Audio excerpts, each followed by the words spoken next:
آج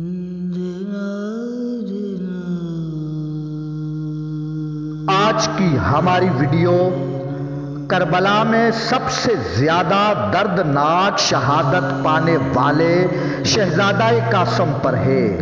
تاریخ نے لکھا ہے کہ امام حسین علیہ السلام کربلا کے ہر ایک شہید کو مقتل سے اٹھا کر خیام میں لے کر آئے، لیکن شہزادہ قاسم ایسے شہید ہیں کہ جن کے جسم مبارک کے ٹکڑے امام حسین علیہ السلام چن چن کر اپنی عبا میں لائے۔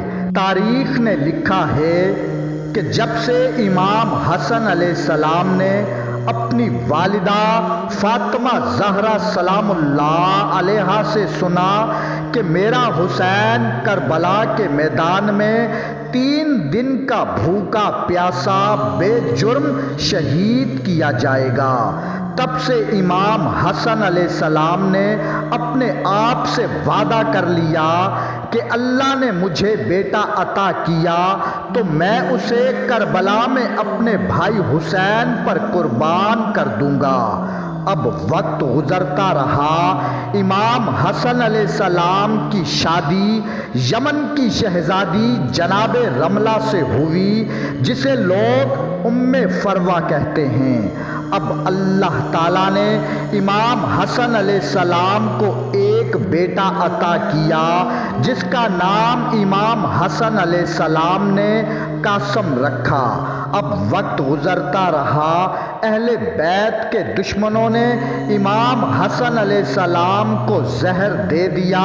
امام حسن علیہ السلام جب بستر شہادت پر آئے تو اپنی بیوی ام فروہ اور شہزادہ قاسم کو بلایا اور فرمایا، اے فروہ، ان قریب میرے بھائی حسین پر ایک ایسا وقت آئے گا کہ لوگ حسین کے دشمن بن جائیں گے۔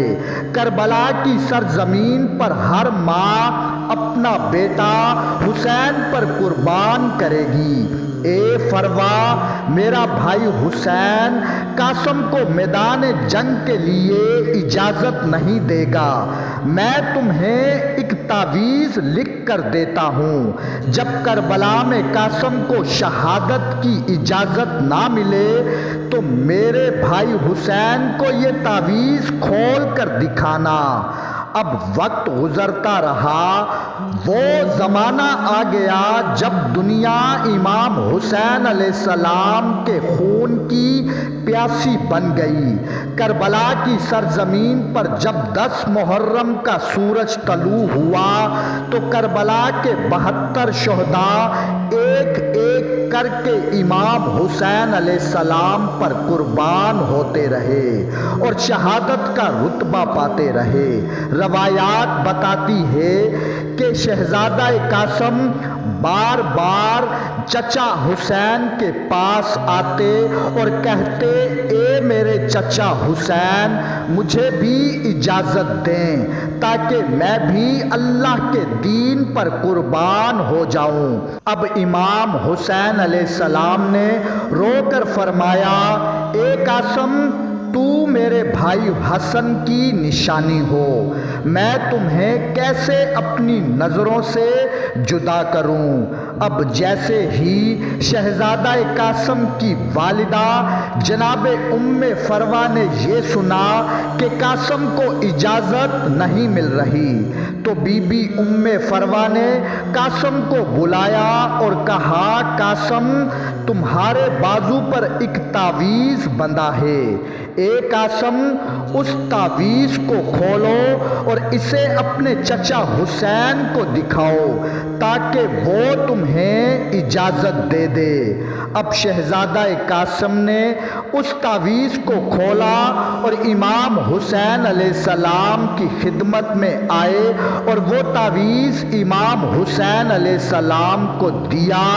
اب امام حسین علیہ السلام نے اس تعویذ کو پڑھا۔ اس تعویذ میں لکھا تھا کہ اے میرے بھائی حسین، قاسم کو میں نے کربلا کے لیے مانگا تھا، اسے اجازت دے دو تاکہ یہ بھی اللہ کے دین پر قربان ہو جائے۔ اب امام حسین علیہ السلام نے شہزادہ قاسم کا چہرہ چوما اور فرمایا، اے قاسم، جاؤ اور اللہ کے دین پر قربان ہو جاؤ۔ اب شہزادہ قاسم میدان جنگ میں آیا، فوج یزید کے بڑے بڑے بہادر فنار ہونے لگے، فوج یزید کانپنے لگی۔ اب ایک شخص نے کہا کہ آج تک علی کے خاندان سے کوئی جیت نہیں سکا، آؤ مل کر حملہ کرتے ہیں۔ اب روایات بتاتی ہے کہ لاکھوں کی فوج نے شہزادہ قاسم پر حملہ کر دیا۔ اب کسی نے تیر چلائے تو کسی نے نیزے مارے۔ اب شہزادہ قاسم کربلا کی سرزمین پر گرے تو فوج یزید کے گھوڑوں سے پامال ہونے لگے۔ ہزاروں کی تعداد میں گھوڑے مشرق سے مغرب کی طرف بھاگتے اور مغرب سے گھوڑے مشرق کی طرف بھاگتے، اور یوں ان گھوڑوں کے درمیان شہزادہ قاسم پامال ہوتے رہے۔ اب شہزادہ قاسم نے ایک صدا دی، چچا حسین۔ اب امام حسین علیہ السلام میدان جنگ میں آئے۔ روایات بتاتی ہے کہ امام حسین علیہ السلام قاسم کو ڈھونڈتے رہے لیکن قاسم نہ ملا۔ اب امام حسین علیہ السلام کو کہیں سے قاسم کا پاؤں ملتا ہے تو کہیں سے قاسم کا ہاتھ ملتا ہے تو کہیں سے قاسم کا سینہ تو کہیں سے قاسم کا سر ملتا ہے۔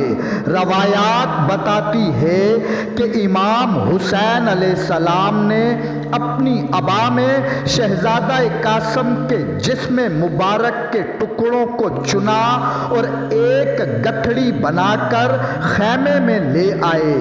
اب شہزادہ قاسم کی ماں ام فروہ نے امام حسین علیہ السلام سے کہا، اے وقت کے امام، مجھے بتائیں کہ میرا بیٹا قاسم کیسے قربان ہوا۔